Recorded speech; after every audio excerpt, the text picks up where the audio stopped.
Friends, ఇప్పుడైందిన వార్త. తెలంగాణ రాష్ట్రంలో driving licence కావాలనుకునే వారికి తీపి కబురు, చాలా మంచి గుడ్ న్యూస్ అన్నమాట. ఏంటి అనేది చూసేద్దాం ఫ్రెండ్స్. వివరాల్లోకి వెళ్ళే ముందు దయచేసి లైక్ చేసి, షేర్ చేసి, సబ్స్క్రైబ్ అయితే చేసి మరిన్ని లేటెస్ట్ అప్డేట్స్ కోసం బెల్ ఐకాన్ అయితే క్లిక్ చేయండి ఫ్రెండ్స్.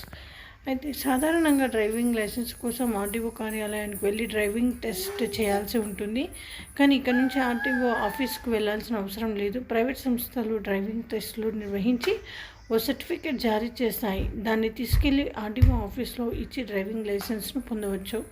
దీనికి సంబంధించి కేంద్ర ప్రభుత్వం కొత్త నిబంధనలు జారీ చేసింది. కేంద్రం తీసుకొచ్చిన ఈ కొత్త నిబంధనలు జూన్ 1 నుంచి అమల్లోకి వస్తాయి.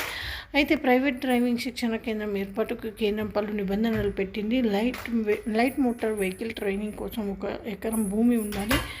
4 వీలర్ డ్రైవింగ్ టెస్ట్ నిర్వహించాలంటే అదనంగా మరో 2 ఎకరాల స్థలం ఉండాలి. రూల్స్కు అనుగుణంగా టెస్ట్ నిర్వహించేందుకు అన్ని సదుపాయాలు కావాలి. ట్రైనర్లు ఖచ్చితంగా హై స్కూల్ విద్యను పూర్తి చేయాలి. డ్రైవింగ్లో 5 ఏళ్ల అనుభవం ఉండాలి. అలాగే వీళ్ళకి బయోమెట్రిక్, ఐటీపై కనీస అవగాహన ఉండాలి.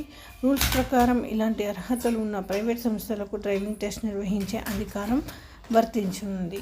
డ్రైవింగ్ నేర్పించేందుకు కాలపరిమితి సంబంధించి కూడా మరికొన్ని రూల్స్ పాటించాల్సి ఉంటుంది. లైట్ వెహికల్ ట్రైనింగ్ కోసం 4 వారాల పాటు కనీసం 29 గంటల పాటు శిక్షణ ఇవ్వాల్సి ఉంటుంది. ఇందులో 8 గంటలు థియరీ, 21 గంటలు ప్రాక్టికల్ కేటాయించాలి. ఇది హెవీ మోటార్ వెహికల్ డ్రైవింగ్ శిక్షణ 6 వారాల పాటు కనీసం 39 గంటలు ఇవ్వాలి. ఇందులో 8 గంటలు థియరీ, 31 గంటలు ప్రాక్టికల్ తరగతులు నిర్వహించాల్సి ఉంటుంది.